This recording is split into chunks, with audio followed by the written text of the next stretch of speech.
Welcome to What a Time to Be Alive, the only podcast counting down everything this week that made you say, what a time to be alive. And now, Patrick Monahan, Kath Barbadoro, and Eli Uden. Folks, welcome to What a Time to Be Alive, the only podcast that counts down pieces you can make. See everything that's how the podcast. I'm Patrick Monahan. I'm Kath Barbadoro. I'm Eli Uden. Hi. I don't know why I went news reporter lilt on NPR that. mode. Eli Uden. And you were they considering were all the found things. Dead. that's what that rhythm always feels to me like. The news reporter distinct speaking volume or volume rhythm, you know what I mean? I don't know where that came from. Do you guys that ever they're going to notice say that? you're found dead? That's the next thing No. you think they're going to say? Well, that's what they do talk about on the news quite a bit, especially local news. It's almost always someone being found dead. But no, like, have you ever noticed there's like a very specific rhythm that all news reporters, I think that it just became a thing and all started aping each other on them. Yeah. You went so morbid with it right away. Like, that's what I was questioning. I know. I tell you, that's what they're doing. I got to tell my parents to turn that. They want to watch it over dinner, and it's like a bus fire every time. And I'm like, please, we're at dinner. I don't need to know about this. Where are the old, squirrel learn to water ski stories? Bring those back, please. Goated affair. That's like, people are clamoring for those. And I know that because my boyfriend owns a video store, and oh boy, the human interest pieces keep coming. They are so excited to have something to report on that is not horrible. They're just like, yeah. You guys like DVDs? People do, it turns out. That's like every story. It's like, turns out people like DVDs. Young people are buying DVDs in droves of Faces of Death. Oh, no. No. And then they just show that store. for 5 uninterrupted minutes. They just show Faces of Death. Yeah. It's a very cool store. Feels like a very cool store to have people visit you in, too, because you can kind of pull stuff, it's like being in someone's study almost. I was there and he pulled out an old promotional Donkey Kong video that had been produced. And I was like, whoa, like he was pulling out a bottle of sherry, like the Amontillado. I was like, whoa. Yeah, that was very in the cool. Eli Uden section. Mm-hmm. My dedicated section. He'll love this. It's like, you'll want to see this. So just come on down in the basement and just go into this alcove real quick. Yeah. The Donkey Kong of Amontillado? Yeah. It was very expensive, if I remember right, which he told me. I didn't make that judgment, but there was kind of an Eli Uden section. There's that and other VHSs of like Saturday morning cartoons I used to watch where I was like, are these the ones I recorded? Are these the ones that I recorded when I had to go play soccer? And my it's old like a This Is Your Life. Yeah. Traveling back. I respect the physical media movement. I would like to. I'm very much financially not in a moment where I can be like, time to buy a bunch of CDs. But I think it's good. I think it's hard in New York too, because like, where do you put stuff? Like everything I bring into my apartment, I have to be like, do I have the 6x6 inch area for this? Like, I'm so getting tempted. out the graph paper. I feel like I've talked about this before. But I live by a beauty supply store that is occasionally selling mannequin heads for $5. Like they'll be in the window of like used mannequin head, $5, inquire within. And I'm always tempted to get it. But then I'm like, there's nowhere in my apartment that could be where I'm not like looking at it all the time. And I just feel like that's not what you want for a mannequin head. It has to be like a funny novelty that's like off to the side, Oh, yeah. Okay. So that was the purpose. Yeah, the funny novelty. It's like a weird thing to have. It just seems like a fun, weird thing to have. You can put wigs on it. You can like do its makeup. What are you going to do? You can do all kinds of things to it. Yeah. Any decoration is very much a focal point in a New York apartment. Like you can't have stuff that's out like in the garage. You're like, isn't that funny? And it's like, no, the funny sign is going to be in your main living area all the time, staring you down. So you got to like it's above your bed and toilet. Have you ever been in one of those apartments where it's like the shower's in the kitchen? Have you ever seen one of those like in real life? Yes, very long ago. Very funny comedian and does not need our plug anymore. Mateo Lane used to live in one of those apartments. I remember recording a podcast there, and it was like the full on in the shower clawfoot tub. Yeah, and I got in the tub because you gotta give you gotta strike while the iron is It's available. cool that it's a clawfoot. If you have to have one in your kitchen, it should be like a fun, cool decor piece as well. Yeah, and it also is like almost a testament or like a challenge to the really old buildings where you're like, man, I hope they built floors really good back then, because a clawfoot tub is number one funniest thing to fall through the ceiling of the apartment below it. It's true. Marty Supreme. That happened Remember? in that movie? Yeah. Well, I'd have to have seen it to remember. Patty, you It's saw not- it, right? I did. It's not exactly a plate for laughs situation. It's more like mean- you have. I feel like it was kind of funny. It's funny, and once it's confirmed that a creature is okay, then it's fine. Well, but like the image of it falling through the floor. The image, of course, and the fact that it was explicitly set, he basically told, do not use the shower. Basically, you knew it was coming anyway, but it's still was shocking. Clawfoot tub through the floor. Exactly. It crushed a creature. Was it the secret goblin that taught him ping pong moves? Yeah, there's like a goblin that's in there, and he was gonna demand all his extra gold, and instead he got crunched, and then they saved him, and then he was okay, and he's like, fine. He called off the gold thing, so that's how he kept his money. There was a heartbreaking shot of him in the hospital bed with the Bolsonaro tube in his nose. The gremlin. The goblin hospital. He had the EKG, but it was like going crazy because it's a goblin heart. It was it was a medically complex situation. But the pit, but it's a goblin hospital. Just constant injuries, all from seeking treasure, all because they were trying to get something shiny constantly. The amount of goblin shrieking hands. In the goblin hospital, just so loud. Yeah, those goblins are drug seekers. Every single one of them is trying to get the good stuff.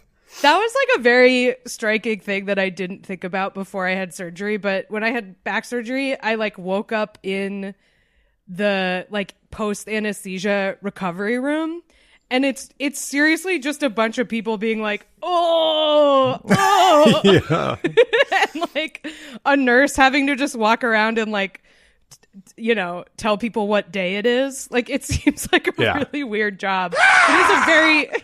It's a very strange world to wake up in, where there are just a bunch of people around you doing the Howard Dean scream.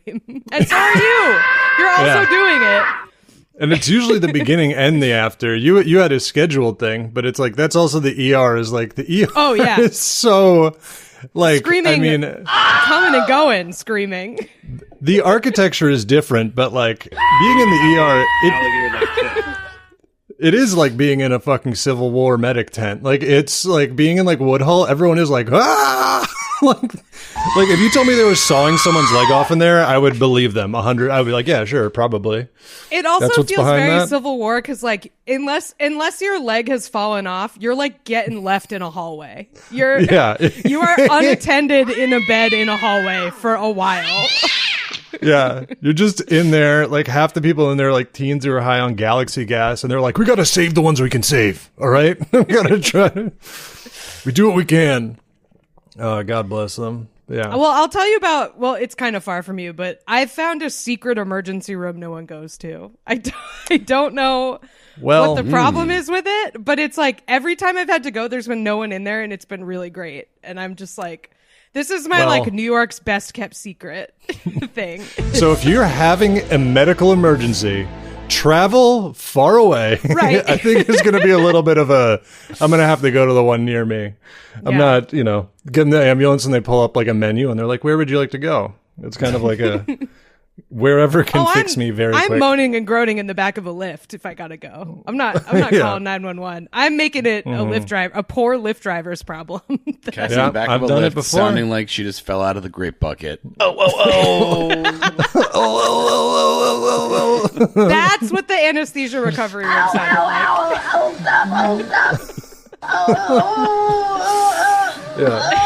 Now, this is a full emergency room, not like an urgent care situation. This is a hospital ER that is secret? It's a full hospital ER.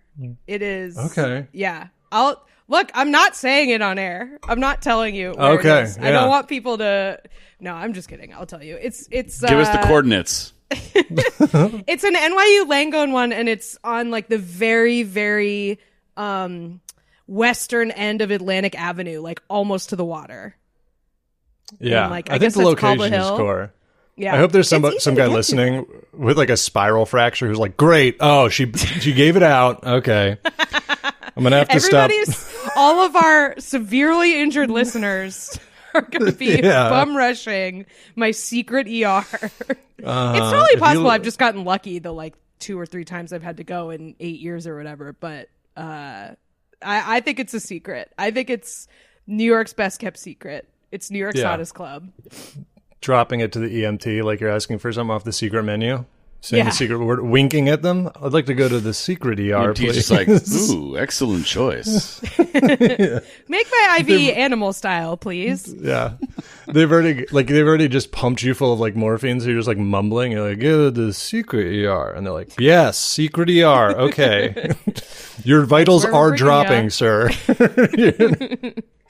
You're just pulling up to the medical examiner's office. Wait, that's not. Yeah. You doing it like where you keep complaining on the phone until you get to talk to the supervisor, but it's until you get to the Surgeon General, and then they have to do surgery on you, just trying to work your way all up. I mean, not anymore. I think the Surgeon General now is like somebody who sells athletic greens or something, but I don't think in the past they were doctors in quite a while, but at least before it was a doctor, and now it's like a guy who owns a nootropics company or something. Yeah, anybody who's involved in any position that has a high level appointed position having to do with health or science would primarily be described as a podcast host, I think, at this point. Yeah. No, it's good. It's guys who they open their mouth and you can see like hardened calcium deposits on all their teeth, and you're like, yes, treat me, please. Just tell me, how do I get like you? How do I get right? So yeah, apparently our Surgeon General does not currently have a medical license, so that's cool. Our Surgeon General hopes to get a medical license very soon, is working on it. Is doing flashcards. No, this is the nominee. Going to the Surgeon General's office, and there's this is the nominee, not the. Oh, okay. This is the nominee. Well, sorry. Wellness. We're forgetting about the now. the rigorous process upcoming for them to get confirmed, which will surely root them out. Yeah. Yeah. What were you saying? I was saying wellness influencer and former surgeon. I believe there was a license that was allowed to lapse. Great. So that's what you want, you know? Awesome. Look, it's like riding a bike. I can get back in there tomorrow, you know? No problem. Open somebody up. It's good. And I saw a push notification today. It was like the nominee for one of the NIH positions was a pro-vaccine. That was that was news. You know what I mean? Like, yeah. Here it is. President Trump tapped Dr. Erica Schwartz, a vaccine supporter, as CDC director. Wow. What a great world we are living in now. Isn't that wonderful? Clears the bar. Big news, everyone. A shift in messaging ahead of the midterms. We have a supporter of vaccines and not, we have a disease. A nominee for the Center for Disease Control director who believes in controlling disease. Headlines made. She's still a girl boss. New CDC director. She is still a girl boss. New CDC director, the Mucinex guy, the Mucinex mucus man, is in charge. He's in there. The TJ Miller one. double even terrible. Worse. Even worse. Oh, I was going to say, speaking of push notifications, I had still been thinking about the push notification that I showed you guys when we were at that event. One of the darkest. Do you guys remember this? Very good. I don't remember. What did it say? First off, it's one of those DoorDash notifications that you can't turn off because if you want to know when your food arrives, you also have to get 3 notifications a day from them about reminding you that food is a thing. Yeah, but this one is the that needs to be illegal. You should have to bundle essential notifications separately from we get to bother you, basically. Yeah, exactly. It's like the delivery version of that tweet that's like, "Hello, we are your bank." Like, you have an urgent message from your bank. We're still your bank. Yeah. Yep. We are pizza. Hello. But yeah, this was the notification I got that what did I do, guys? This is a notification from DoorDash pushed to the top of my stack. Oh, wait, quickly. Vibrated your pick phone. Up your You phone. took your phone out of Vibrating your my phone pocket. for this. To tell me, craving comfort? Jimmy John's has 4.4 stars for a reason. 4.4 stars. 4.4. The DoorDash equivalent of like a D plus. Passable. Jimmy John's still exists through a technicality. Go get their cold, wet sandwich now.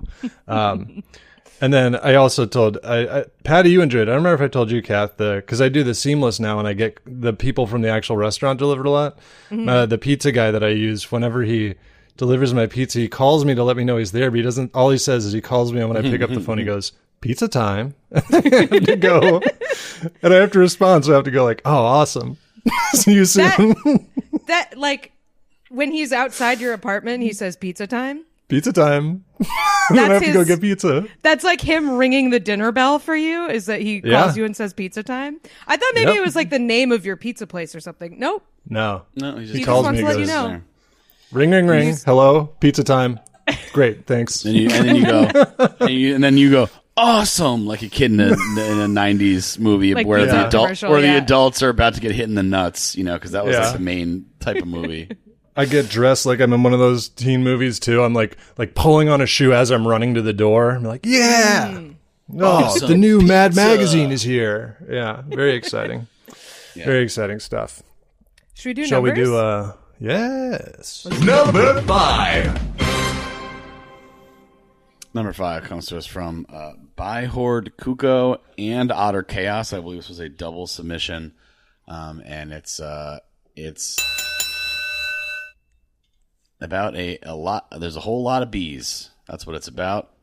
Scientists just discovered 5.6 million bees in a colony under a New York State cemetery. So the bees are in the ground. They're down there.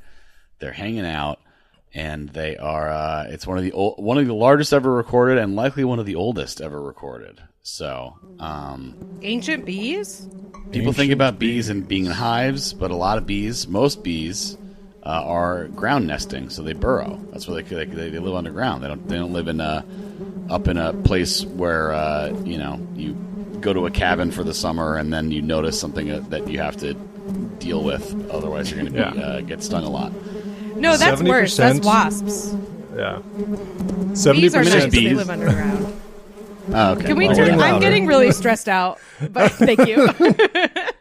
Slowly cranking the volume knob on the bees. Apparently, this is news to me. 70% are ground nesting bees. The other 30%, of course, live under a diving board. That's where the rest of them all are. Constantly. That is their ancestral homeland. They long to return.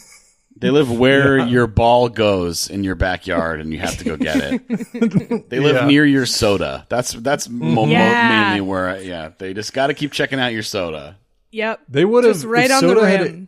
Leave them alone. Get out of here. Go somewhere else. That 100%. If soda had existed back when they were figuring out bees, they would have also what's the name of that theory that they had for a while, like spontaneous generation. They thought that flies were made in shit.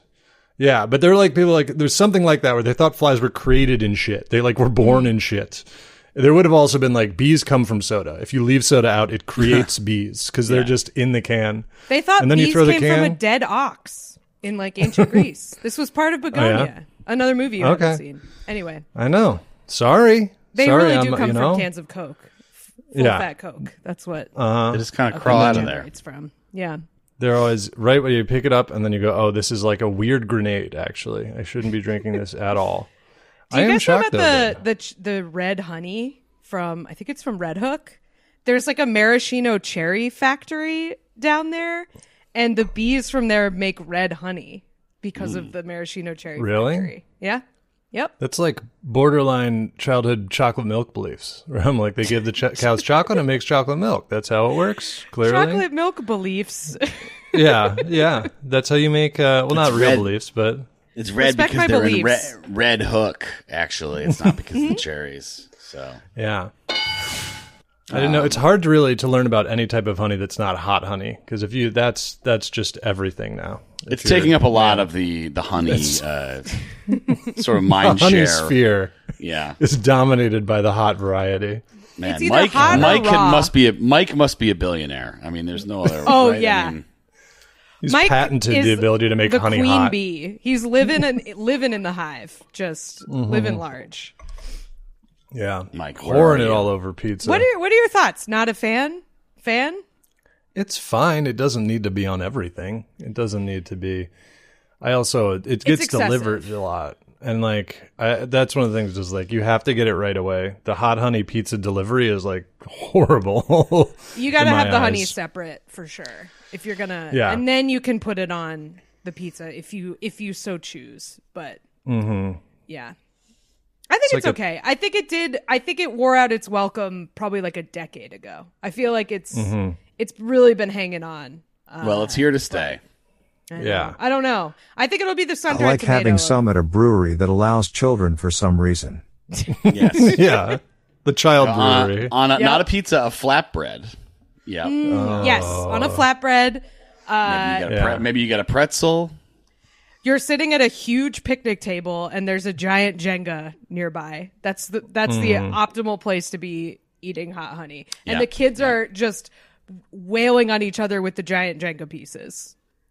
Yep, they're going crazy. The kids are unsupervised. Figure out whose unsupervised. kids they are. Yeah. The kids were spawned at the brewery like the bees in the soda can. They just popped up. Yes. Also, there is a comedy show starting in 5 minutes. That's also important. There's one that you have to pay for starting in 5 minutes. So they're going to come to your table and be like, a comedy show starting, and you're already going to be like, oh no. And they're going to be like, and it's $5. So you either have to leave. And they're like, well, goodbye. Per person, Honey, your they have a kids do Fruity have to Pebbles pay. IPA. Yeah. Shelby's Hot like, honey, man, the call me IPA when they of have pizzas." a Voodoo Ranger, 9% or more. Voodoo Rangers only. Yeah. Voodoo Ranger needs to be reclassified as like a fortified wine. It's That a is hard not, liquor.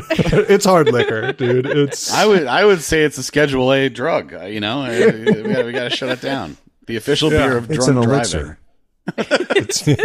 Elixir. We have to classify it as. I think this is something the new Surgeon General might be amenable to. Is classifying the Voodoo Ranger as an elixir. if somebody told me they were giving me a regular beer, well, now it would be another problem. But like if they were like told you were giving a regular beer and you got a Voodoo Ranger, you would think you'd been poisoned. You would be like, "What is this drugged? Is this spiked? This is crazy." I feel like it just hits like a truck. Just like the camera You were gets there, off. Eli. Yeah, the famous. You've told this story. Yeah. The Halloween. That was. Halloween It wasn't. party. I don't think it was actually Voodoo Ranger, but it was like I accidentally, like I forgot what a double IPA was, and it was a problem. Yeah, it's the same as those. You know, now like in bodegas or whatever, they have like weed sodas, and then you look at some of them and you're like 50 milligrams, and you're just on the shelf. And it's like the same with some of these beers where you like look at it, you're like 12.9%. Okay, this needs to be, behind the counter or something. Yeah. You gotta have double IPA. You have to for do this. a warm-up set. Yeah. You got to do a warm-up set, and Ramp it should it up. be housed with the porno DVDs behind the counter. Mm-hmm. Yeah, because you're gonna need those after a couple of Voodoo Rangers. Mm-hmm. You're gonna be doing some shameful things. These Tell bees, us about give some these bees a bees. Voodoo Ranger. So they're down there. They I guess. Okay. Do they like the were bodies? Is that well, part of it? They chowing So- down. Well, so a little bit more background here. So they scientists have known that one of these species it's in Ithaca, New York, home of Cornell's up there. Is that right, Ithaca? I think so. Cemetery in Cornell. Ithaca is gorgeous. Remember? Yep. 1935 is when had long they've been aware of them being there, but they think probably before that. And they found that I guess these bees ventured out to forage and mate in the spring of 2023 across an area of about, 6,500 square meters. So they have there's, like I said, 5.6 million bees. For reference, a honeybee colony typically includes around 30,000 bees. So there's a lot of these damn bees. Damn. Do you think they're having an affordability crisis? That's why they're moving into the cemetery. It's an abundance of bees. There's a lot of kind of left arguments about that sort of thing. They get the NIMBYs and the YIMBYs. I'm sorry. Oh Right. my! Oh my! I like it. I think that's good. Yeah. I just feel like they're so densely, like, we have a lot in common with these bees. There are fewer of them than there are New Yorkers, but not by that much, and in a much smaller area. So. Mm-hmm. These guys are what's the cost down there? They're pretty cool looking. They're I guess based on the species name, they are the Carlin's/regular mining bee, and so they're just like a classic, like fuzzy, like cool looking kind of bee, dynamic looking bee. Now I'm just imagining a bee George Carlin doing big hive and social you ate commentary. Exactly. The 7 forbidden buzzes, the 7 forbidden buzz rhythms that are not allowed to be broadcast in the hive. The forbidden dances. Or underground. Those little dances they do. We did cover that they're specifically in this old cemetery. They've like built a whole colony under there. Is what That's what I'm wondering is like, are the bodies helpful or are they like, ugh, our neighbors? No thanks. Stinky. They might. I guess they. Yeah, I don't know. It doesn't really say specifically why they like the cemetery, but it does say that cemeteries are important for these pollinators, I guess. That's ominous. Yeah, I don't know. I guess people drop off flowers. Maybe that's why. This is even weirder. A lot of the ground nesting bees are often solitary, so they just kind of hang out by themselves. So these guys are really like New York. Unusual. Yeah. So bees just like me for real.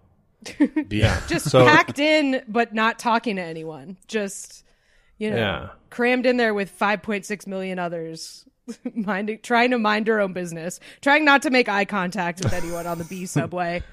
Yeah. I know if they're in the bodies. This is a Candyman situation. I feel like if you got that many, some of them are in there crawling around. No Candyman discussion here at all. No reference to Candyman. It's shameful, frankly. This is bad. They haven't even reached out to professionals. Yeah, reach out to the people that you need to, get some background done. Is this a Candyman situation? Though he, there's a lot more going on with him. With him. He had a lot going on. Yeah. No. To say the least. No reference to Tony Todd, R.I.P., negotiating a payout for every sting he received from the bees, which is also a good little detail about that movie. Yeah, I believe so, yeah. Good for him. How many times did he get stung? I think a lot. The people were getting... It wasn't that... What was that movie, Wild, where somebody got like... There was like... It's a movie where you're next to a tiger, and the tiger immediately attacked some of the actors.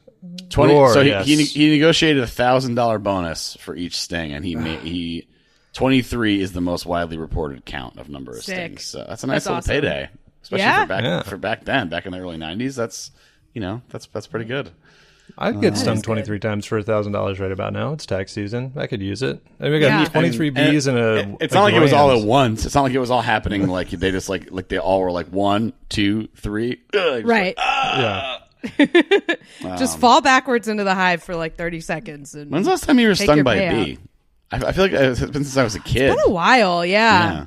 I don't want to tempt fate because it's like I'm still really scared of it. Like if there's a bee around me, I will go full like little shrieking. Yeah. I will trying to like pull her hands into her sleeves, like no skin. Woo!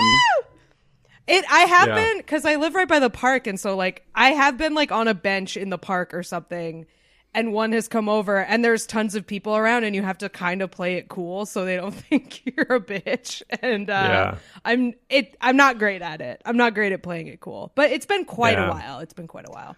It's crazy. I've been stung with your cat's favorite hobby of going around the park and finishing off fallen soldiers' sodas. Just sodas left out, getting that sweet syrup at the bottom. Mm-hmm. Yeah, I'm on record. I think previously on the podcast for being like I've been stung within the last couple of years, and it is worse than you. It is as bad as you remember. It sucks. Yeah. They're very efficient with their little poisons. In there, master poisoners, the bees. It sucks because it like stays in there too, right? Like I remember it's not like it's one thing and then it's over. It's like it fucking hurts for a while. If I remember. Yeah, right. They leave. Well, the people always talk about the bumblebees. It's like a final strike situation, right? They sting you and then they die. I don't know if that's. Yeah, I don't know if that's a schoolyard rumor or not, but yeah. So they make it fucking count. Which it's true of bees. It's not true of wasps. Wasps are just mean. Bees will only do it if you're, if it's over for them. I got stung one time. It was in 5th grade, and we were doing. I feel like if they do this now, it must be different. But when I was in 5th grade, we did a powwow where we all dressed up like Native Americans and did Native American stuff, which was well-intentioned, but I don't know how well it was executed in 1998. That part would definitely be different now.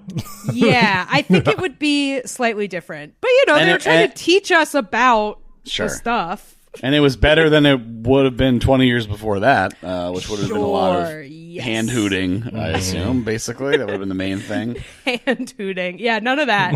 I don't remember any of that happening, thank God. But I got stung by a bee. This is the main thing they do. That they love doing this. Most important thing you got to know. We know about them. Yeah. Mm-hmm. Everything else is a mystery. There's no way of knowing. These Halloween costumes are covering all of it, as far as we're concerned. Two things. That and the papoose. That's it. Yes. 2 things. Yep. But yeah, I got stung by a bee at that, and I feel like I remember being like, I got stung by a bee, and no one really caring, and me being really mad that people were not making a bigger deal about it. I was like, this is about me now. This is not about the powwow. This is now my day. Bee gathering. Why are people not dropping everything to help me? Like, yeah. I was very mad I was not the protagonist of the powwow after that. You immediately walked over to a fainting couch and wanted everyone to pay their respects to you. Exactly. It's like I wanted to be carried out on a stretcher after that. You're in the rafters watching a stretcher. Wanted to be in the rafters watching a fake version of you with a bee sting and see what everybody did, how they honored you. Yeah. Why was no one paying their respects? Very offended. I do feel it is almost old school. Getting stung by a bee does feel like some Mark Twain-ass shit at this point. It feels old-fashioned to get stung by a bee. You're like, oh, what am I, whitewashing a fence right now? This is I also told the story about how my literal first day of class in college, I opened the door to the building the class was in, and a bee flew out and stung me on the face. That was cool. Yeah. Get out of here. That time I played it cool. I didn't expect everyone to drop everything and make it about me, but part of me wanted interrupting that to your happen. First lecture. Attention, everyone! Running into the class. I got stung by a bee. Everyone applauded. We all have our bee stories. Okay, I have my elementary school in 3rd grade reopened, like the one that I ended up going to for 3rd, 4th, and 5th grade. It had been closed for a while, but they reopened it due to more students or whatever. And it was the first day of school. During the pledge, I got stung by a bee, and I was the first person to go to the nurse. So what's up? Breaking it in. The first case. The first entry in the book. Yep. And did they give you the first frozen sponge?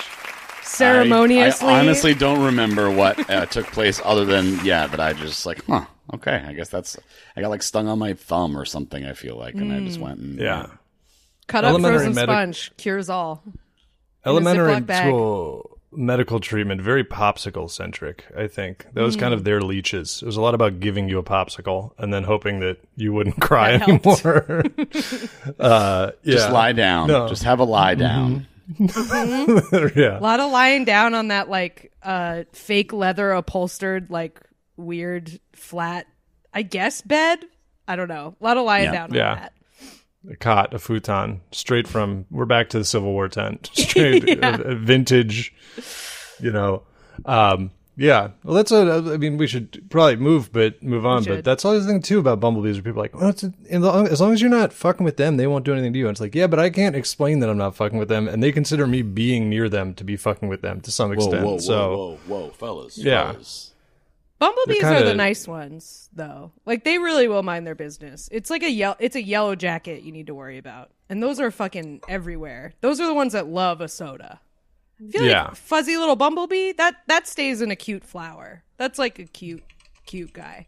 Yellow jacket. Maybe I'm inherently more threatening to the bees. Bumblebees are fucking with you? Little fuzzy Yellow guys? jackets are wasps too, so they're already they're mean. They're in the mean the mean category. I thought they died when they stung you, but I guess I could be wrong. Anyway. Yellow jackets are going back for more. Maybe they're the worst of both worlds. They're mean and they die when they sting you. They just want to go out and take somebody with them. Yeah. They're done. Bye-bye. On this week's bonus episode, we talk about music that we play at various functions, including weddings. We talk about how to make friends and ways that we've failed at it in the past. And we talk about the curse of my life, face blindness.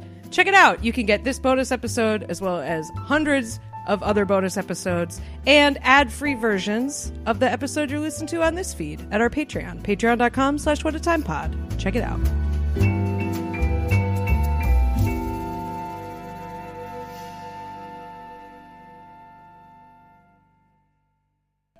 Let's do number four.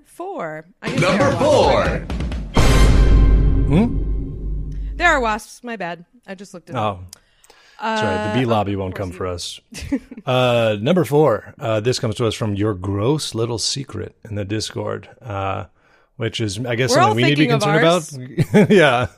Does our Discord have a gross little secret? We are, I guess, responsible for that. Hopefully not. But this is a story about, this is an online message board, I guess, or some sort of messaging system, I think.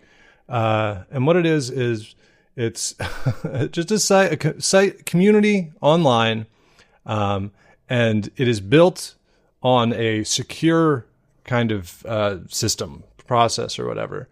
And so people were chatting on there. They were just having a good time. It wasn't one of the bad ones.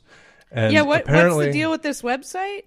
What is it? They are, kind of not, they're not talking a lot about what they're talking about, which makes me more worried, except for what they keep posting. So based on what this thing that was kept being posted was, I can't imagine it's overwhelmingly evil as a community. But it's a secure server of some kind. Yeah. It's this is on something called Discourse, which obviously would choose something that sounded less like another incredibly popular communication platform. But so what it was that in all this conversation, it is a real-time chat platform where people can insert emojis and GIFs. People love it. People love to, you got an incredible amount of Dule Hill eating popcorn on here. But hefty signatures on each post. Yeah, bring back SIGs. Honestly, bring back forum SIGs. Love a SIG. Love to see them. But one that was very frequently used was Jennifer Aniston in Friends doing a happy dance. I don't remember this GIF or this happy dance. I immediately think of the Ally McBeal. That's kind of like the go-to dance GIF that I remember from the old internet. There's so many bad ones now. Like, bad GIFs. There's a whole world out there of people that communicate primarily in like the most annoying things you can think of for any given emotion or sort of. If someone sends me a GIF of them laughing, they get blocked. Don't do that, laughing? Listeners. Like I'll post something that they think is funny, and instead of liking it or saying "ha ha," they post a picture of someone laughing. No. My computer does not have space to load those. If it's a boomer, I forgive them. I'm like, this is just how they interact. It's just, I hear it when a boomer posts a laughing GIF. I hear I hear my dad's laugh when I see a boomer GIF laughing. That's sweet. I should be more charitable. I should think about it the laugh of my parents who would some of them are very bad. Use a GIF. Yeah. Get my dad on a Seymour Sloth. They love that stuff. So people were posting this Jennifer Aniston happy dance GIF a lot. And what happened was, because of how this system is built, because of the encryption or whatever, every time something is posted, it's duplicated and secured and stored as a backup. So this is intended, I guess, for, sensitive photos or something like that, where it'd be like, okay, well, we take the photo, we I guess maybe erase the original, strip all the data off of it, build a new one, store that. And this, unfortunately, the system has no way to actually figure out what's important and what isn't. So people were just going crazy with the Jennifer Aniston GIF. People were doing it a lot. Specifically, over time on this one Discourse community, 246,173 Jennifer Aniston happy dance GIFs were posted. Each of those GIFs individually is 1.6 megabytes. Altogether, this then became 377 gigabytes of duplicated backup copies of individual Jennifer Aniston Happy Dancing gifs, and it broke the file system because the file system was not equipped. It didn't think they were going to use this sort of server space, but I didn't know they were going to get 250,000 Jennifer Aniston gifts. Yeah. So what it turned into, as described here, is that it was basically an accidental stress test of the infrastructure of this system, built entirely on an old clip of Jennifer Aniston dancing. So I guess that it's the secure uploads feature. So it's when a file moves moves between security contexts. The system creates a new copy with a randomized SHA-1. I don't know what that is, but it's probably something security related. This is, and I'm trying to figure out if I feel like maybe something similar happened on some other sort of thing where, it tries to track, like, oh, this image has been posted before. But I guess now, like you said, like these GIFs are so widespread that there's probably a billion copies that are like one pixel off from each other or whatever, where the system is not registering them as like, this is the same thing again. Because it's like, oh, well, there's like a billion different tiny changes to this. However it worked, it did not work correctly here. And they say some nice things about the site. They go, the problematic site was obviously quite a happy one, with the reaction GIF used constantly in posts, PMs everywhere. That's the thing I was going to say is, like, I'm really encouraged to know that there's like a non-mainstream website that is this frequently used by a community. Like that, unless they're doing something fucked up, which, like, totally possible. I'm glad that, like, a forum is still out there doing forum stuff, like posting a Jennifer Aniston GIF this many times. Like, I want to go see what it's all about. I'm like, maybe this is the community for me. Yeah, finally I found a welcoming home. Yeah. And nice. Okay, here's also another way that they tried to fix this was that they tried to fix it by replacing the files with hard links. So basically, like, recognizes a duplicate, and it, like, instead of making copies, creates one copy. This is kind of guesswork because they don't explain it fully in the article, but it basically, like, creates a reference version of it, and it's like, this is the one they're using. And even when they did that, there were still so many Jennifer Aniston GIFs that then broke the server's limit on hard links. So it made too many hard links. It made over 65,000 hard links, and it broke it like in a different way. Jennifer Aniston forum or something? Like, maybe it is.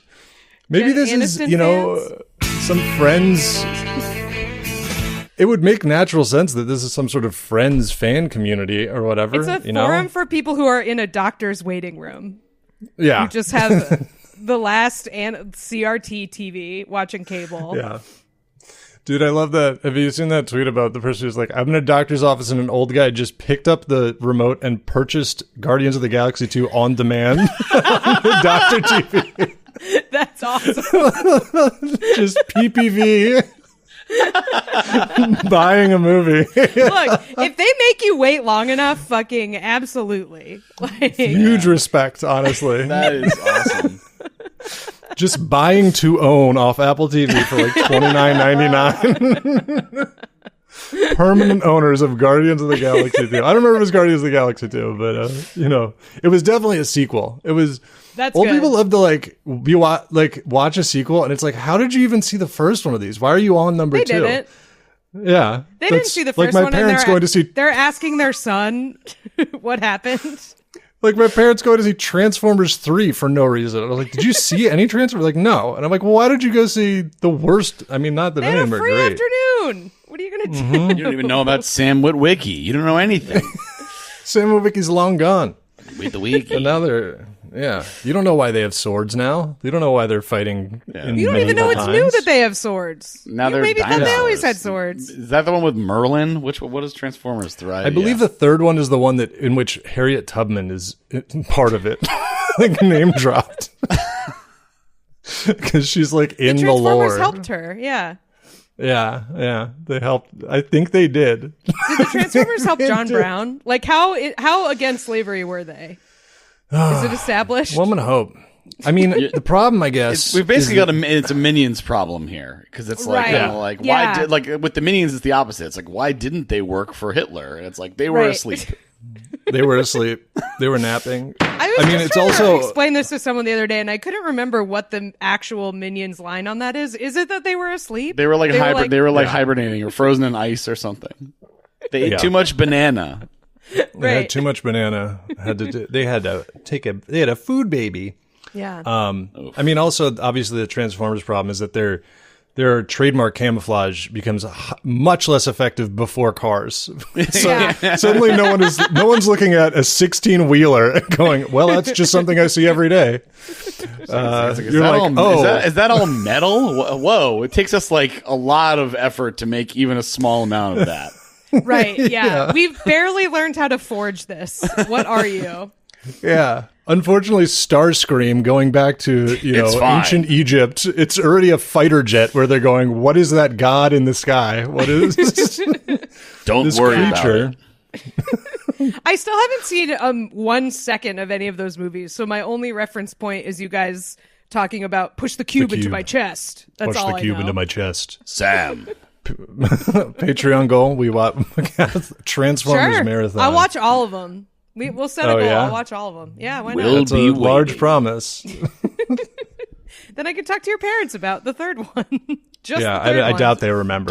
Dark of the Moon. So Sam Witwicky is in Dark of the Moon. It's before they got rid of it. But I believe this is when they had fired Megan Fox for saying that Michael Bay was like Hitler on set or something. So she got fired, and then they hired Rosie Huntington-Whiteley to be the new girlfriend. So again, the important thing here is that Shia LaBeouf, as this nerd guy, has like a blow you off the screen model, as a girlfriend for reasons that are unclear and not really commented on.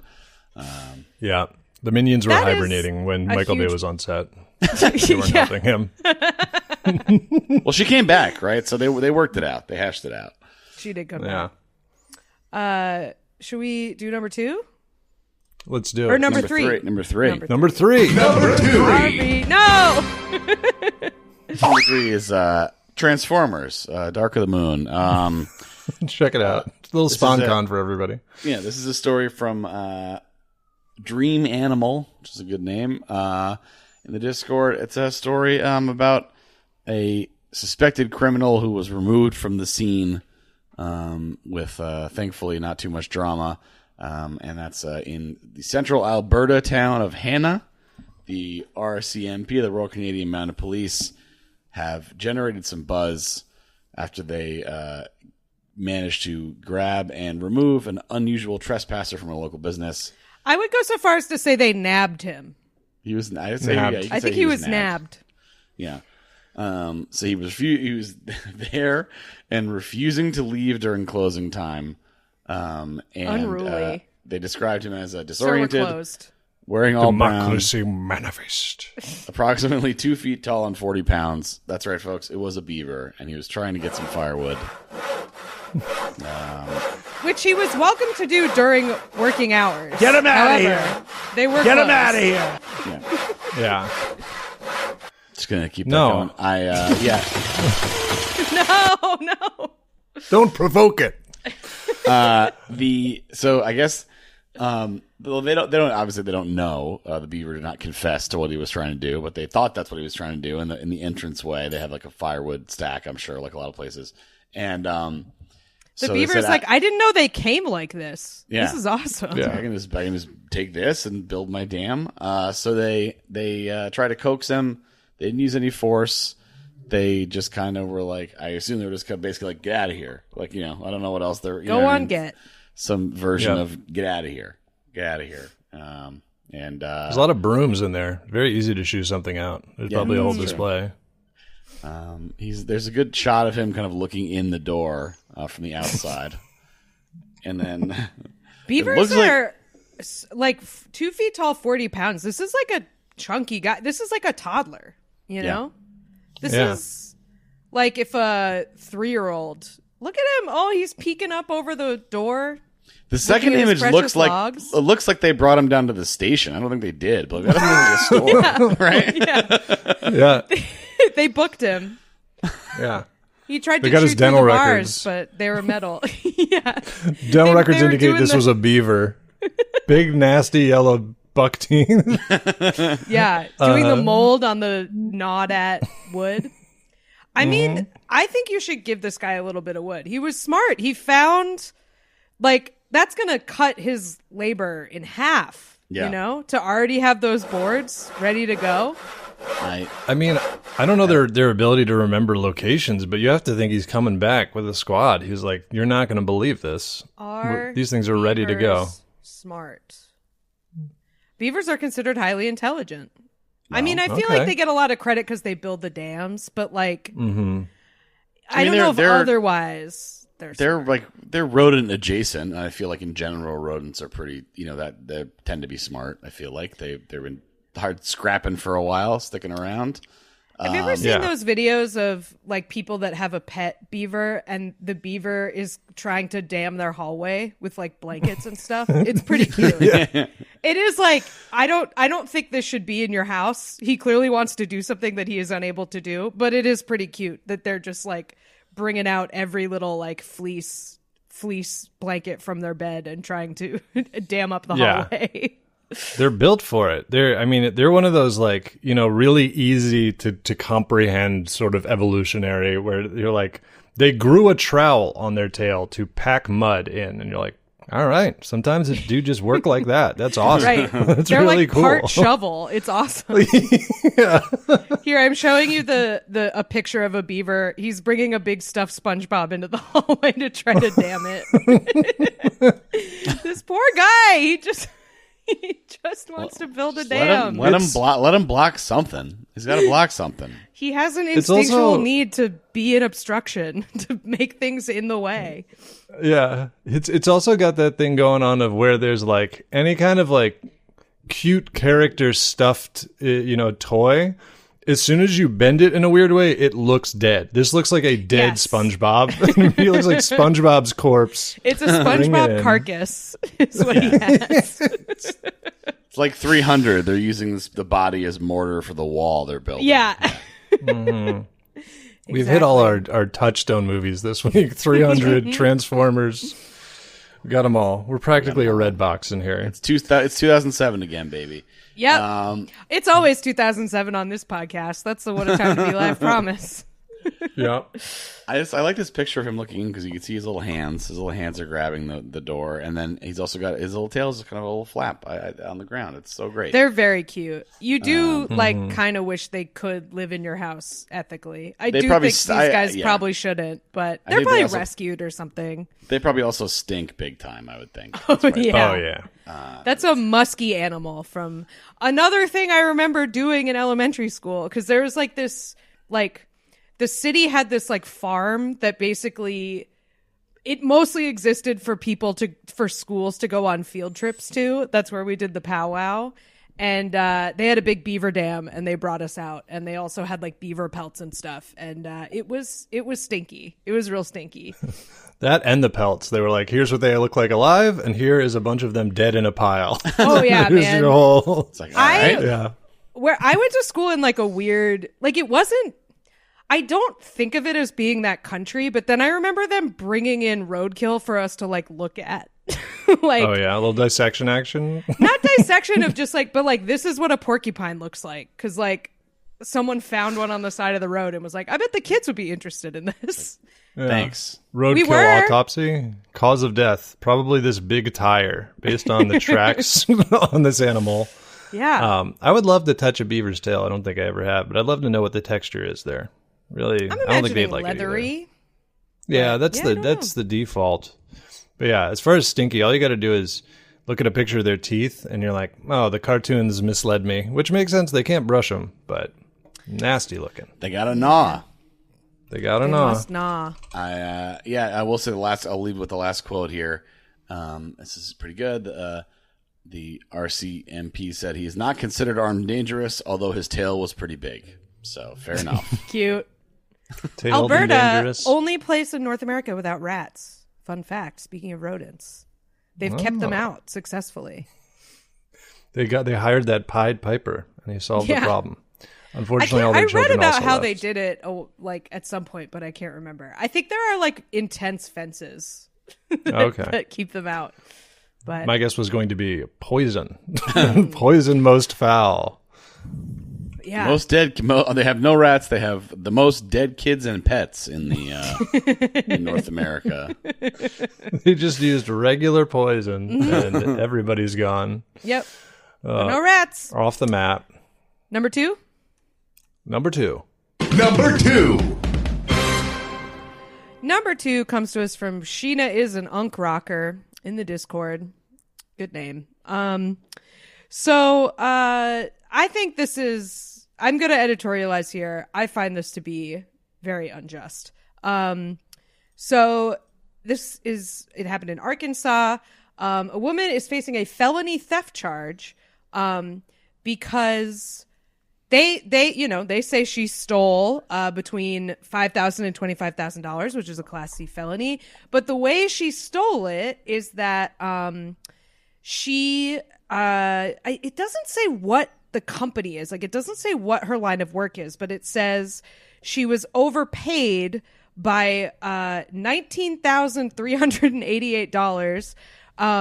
Which is pretty significant because I believe she was supposed to make $1,938. So they paid her 10 times the amount. Well, let's see. So basically what happened is, she was supposed to make even less than that because she was supposed to be getting paid $16.50 an hour. So she was supposed to make $193, I think, or something like that.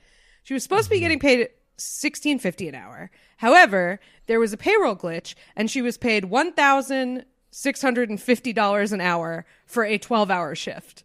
Hence the overpayment of $19,388. So they noticed it. They got in touch with her. They said, hey, we're going to need that back. And she said, no. And the cops tried to call her in. She was like, sure, I'll come talk to you. And then she didn't show up. Okay. Not necessarily helping your, okay, fair enough. Yep. No, I mean, I think she was trying to skip town with her $19,000. Yeah. They put out a warrant. There's poor people around. It's really like a nightmare of a job where somebody who gets overpaid who has no interest in sticking around to climb the ladder. It's like, oh, I quit, by the way. I quit. I'm gone. That's the thing. It's like, hell no. $16.50 an hour for a 12-hour shift. I know that job is bullshit. I know that job sucks. Whatever job that is, that job sucks. So you get paid what is probably for you a year salary. Why would you stay? Get out. Go. Be gone. Yeah. This is not legal advice. Hell no. Yeah. Just your house should be empty when they show up. There should be I'm guessing she was probably a healthcare worker or something, just because I don't know who else does 12-hour shifts. So it's yeah, you were probably, any job where you're making $16.50 an hour is not going to be a good time, and you are probably underpaid. So I get where she's coming from. It's bank error in your favor. I don't have to give it back in Monopoly. Why do I have to give it back now? Yeah. And if it happened in the Monopoly defense. Yeah. The classic. She should have gotten me as her lawyer before she skipped out. In the era of before everyone having a phone on them, I feel like that she could just be gone. It would be over. It's well, we're out 20 we're out 20 grand. Oh well. That's, town next door. Yeah. Buy a burner. That's worth getting a new phone. $20K? I'll get a new phone. I need to clean that thing out anyways. I got a new life. We talk about this all the time on Lie, Cheat, and Steal, that until, I don't know, 40 years ago, you really could just move 30 miles away. It would not be a problem. Bye-bye. As long as you have a different post office and grocery store, you could kind of do it. I mean, ideal out of state, but until fairly recently, it really wasn't that hard.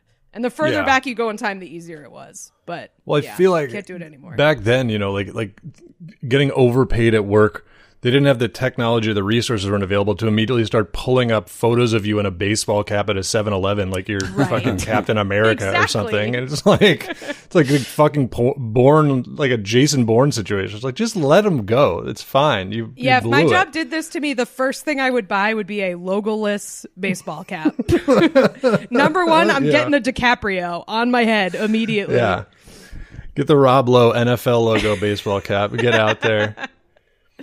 That's so fun. They finally interviewed. Somebody asked him about an interview, and he was just like, "Yeah, all the other hats they offered me were ugly, and I wore that, and now it's haunted me for the rest of my life." Like everyone, I think he said he literally didn't think anyone would notice it, and then as soon as the game aired, he started getting texts as soon as he was on, and everyone was like, "What is your hat?" Just terrible turn of hat luck.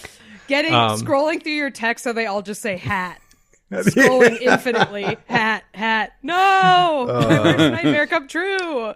Yeah, that's what. Stop focusing on trying to catch, couples that seem like they're arguing on the cams at sports. Try to find a guy who's trying out a hat and put him on the Jumbotron. Hat cam. Smell him out. And then go around and have everyone give it thumbs up or thumbs down. This guy's new hat at the game. Keep like a bar going. Audience response to trying a bold look. Yeah. The bold look cam. Man. Someone would kill themselves. Can I pull this off? Not. And then the bottom line just changed to suicide cam. It comes back to the same guy. It would be like, is he pulling it off? Cheer if yes. Right. Yeah, exactly. And is he pulling it off cam is so fucked up. Yeah, because it's not even a guy in the store. It's a guy who's already just sitting in his seat. And it's like, oh, no, wait, what? Yeah. Is this guy They're trying not too cheering. hard? You're like, come on. Mm-hmm. What do we... Just a thing that What do pops we up think? and it's a video. Yeah, what do we think, Cam? It just shows a guy. Just horrible. Oh, man. But yeah, this is Subway slobs taken above ground. Mm-hmm. Yes. Yeah. Real time Subway slobs at like MSG or something.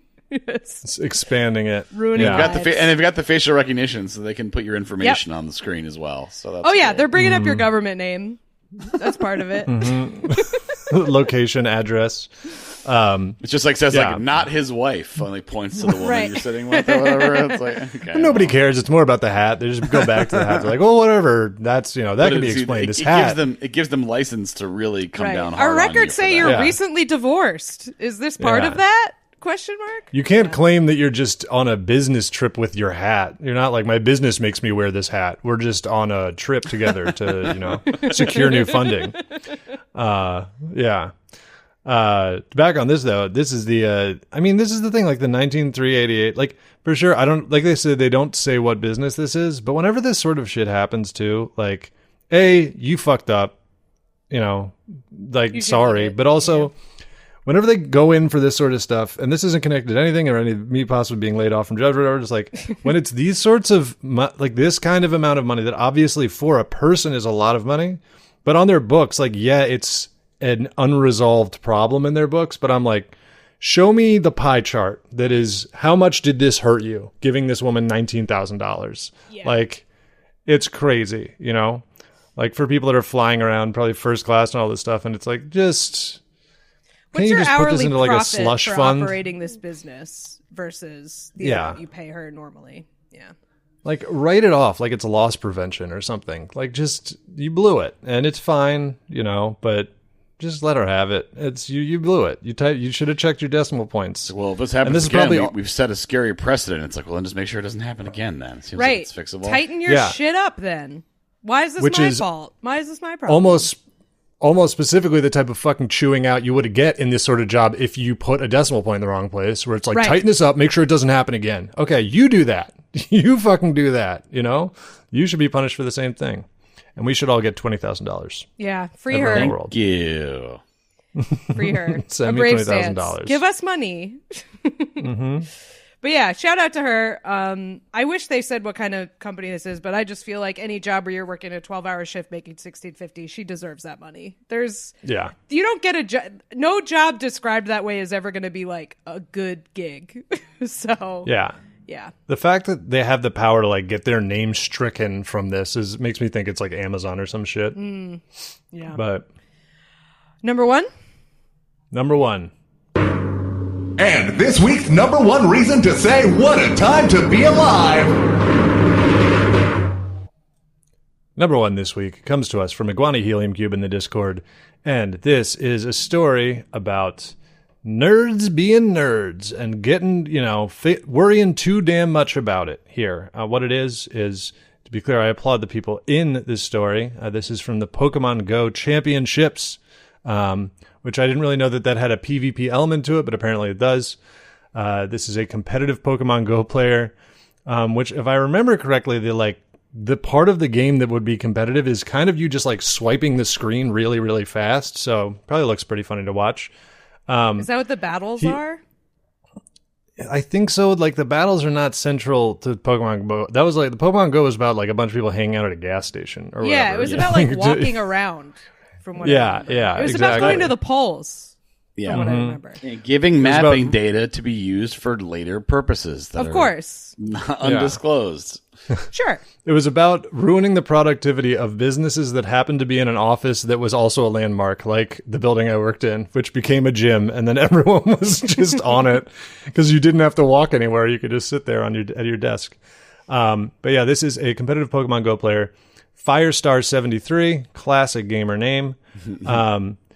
He was at the 2026 Pokemon Orlando Regional Championships, and this dude. Like everything about this, so you'll understand why. But this was like he'd gotten 7th last time, not a podium finish, and this time he'd apparently battled his way out of the dreaded losers bracket, as they say. So this is the comeback from the brink of elimination and wins it all. So when he did finally win the final match, became the champion. What he did was what they call an unsportsmanlike celebration. And not only did they say unsportsmanlike, they disqualified him for doing this. And the celebration in question, he stood up from his chair, threw off his headphones, raised his arms in a sort of victorious flexing motion, and fist pumped, which is out of line. Barely unsportsmanlike. Yeah. When someone says an unsportsmanlike celebration, literally the only thing that qualifies to me is the DX suck it. Like, that's it. If you're not doing the suck it, it's probably fine. I mean, that throat cut is sort of frowned upon these days. Winning Pokemon Go and doing a throat cut, though. That's good. Well, that's what I'm saying. So why do you want to? Crazy. It's like it's like you're obviously doing a bit, and it's a pretty good one, so you're allowed. Yeah, like why are you taking the fun out of this? Why are you approaching this like old NFL where it's like, no, we're serious here? Like, I think you could do the celebration he did. Contemplation if you win Pokemon Go, like yeah. Do you have to namaste? I think you could do this What's you appropriate? pick up your briefcase and you leave the arena. Your briefcase full of Pokemon. I think you could do this at a chess championship, and you maybe get talked to or something. Like it would be considered rude. Throwing of the headphones that was the problem. Maybe he beamed a little kid. I'm imagining there are little kids present, and that's the issue. But he didn't do anything wrong. I'm trying to find out if they had a specific thing that he broke some rule, don't throw your headphones or whatever. As far as I can tell, they just put it under general unsportsmanlike conduct. Yeah, that's bullshit. And it's like, this is also just in it's a competition. I understand people are going to be like, it's not, it's not a real whatever, but it's, dude, if you're competitive in something and you win, and I assume they're probably sometimes these have legitimate prize pools. Like he probably won. You traveled all the way to the regionals. You're allowed to get excited about winning. Yeah.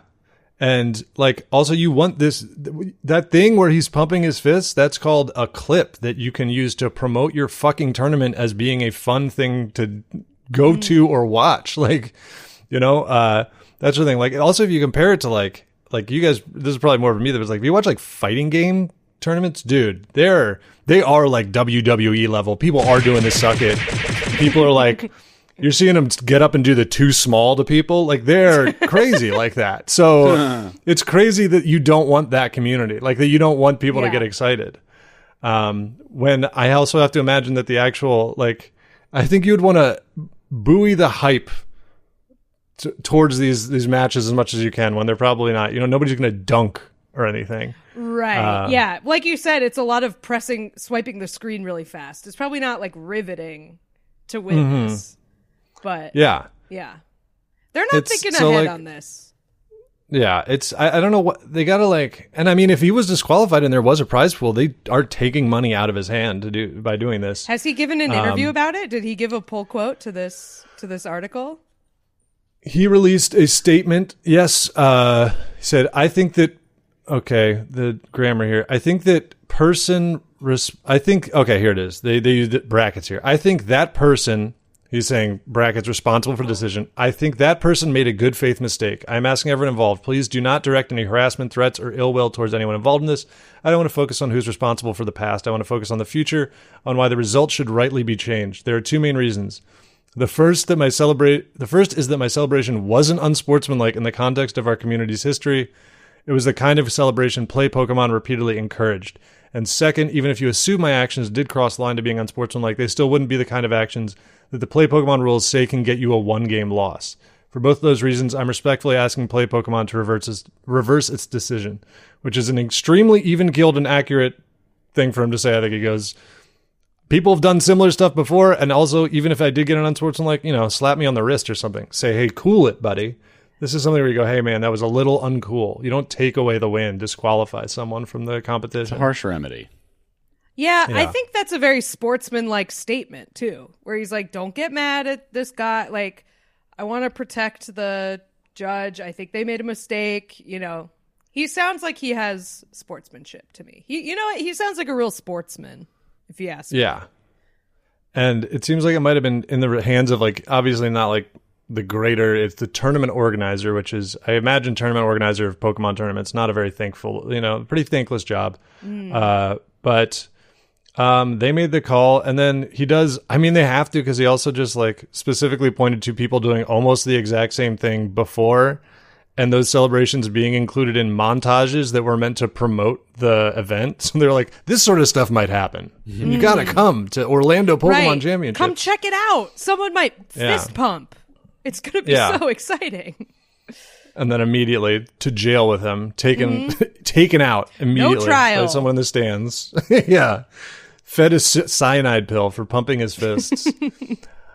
Our final two stories of the week, people who did nothing wrong. You know what? Our final three stories of the week, because the beaver also didn't do anything wrong. That's right. A week of injustice. Innocent. Oh, yeah. This is a week of injustices. Yeah. Good for this guy. I hope they reinstate him. I'm going to Google this later. I'm going to try to find out if there was a prize pool or what size it was, but I don't know if I'll be able to do that quickly. So maybe people have to look it up on their own. But yeah, I mean, why do you not want, this is everything. I think unless you like hurt the other person or flip the table without bodily harm, it's like, just let people be pumped that they won something. I mean, I don't know. I think Patty's suggestion of throat cut is maybe where I draw the line. I don't think you can do that's throat good cut fun. to people. It is funny when it's like totally outsized from the win. Like, that's a good sore winner move, I feel. The throat cut. That's me winning in crossplay and then doing the throat cut. The throat cut. Yeah. That's a purely hypothetical situation because Eli's kicked my ass every time we played crossplay. But you won once the first I finally one, and win, then we have you're getting throat cut. Getting throat cut. Yep. It also should be said that if the scale here is unsportsmanlike conduct by gamers, it goes pretty far past fist bump. That is correct. That is fair. I have been told specific ways in which to end my life because I did something wrong in a game. So, yeah, this guy can fucking fist bump. It's okay. Does not bother me. Well, I think that's a good note to go out on. A good, a good piece of wisdom for us all about sportsmanlike conduct. Should we do plugs? Let's do it. Plugs. Like and subscribe. Y'all ready for this? Find our Patreon bonus episodes, merch, Discord, and more at whatatimepod.com. And follow us on Twitter, TikTok, YouTube, and Instagram at What a Time Pod. Check out Kath's other podcast, Lie, Cheat, and Steal, about liars, frauds, thieves, and bullshitters. Theme song by Naughty Professor. Thanks for listening, and best of luck.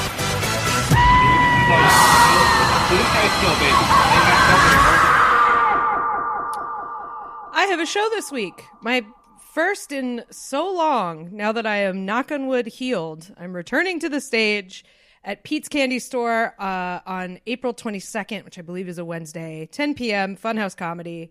It's free, so come to Pete's Candy Store in Williamsburg and see me do stand-up. I've got, I did an episode of What's All This Then, which is Libby Watson's podcast about we review British things, or discuss British things. That's out now. And you can check that out. And then also, if you want to talk about watching emotional reactions to video game things that don't matter, you can watch me on Twitch at twitch.tv/pig_dog. I'm playing Sekiro right now, which is a stressful game, so you will see me do some of those reactions. Nothing for me. Have a nice week. That's my plug. Yeah, you do that. Bye. Bye.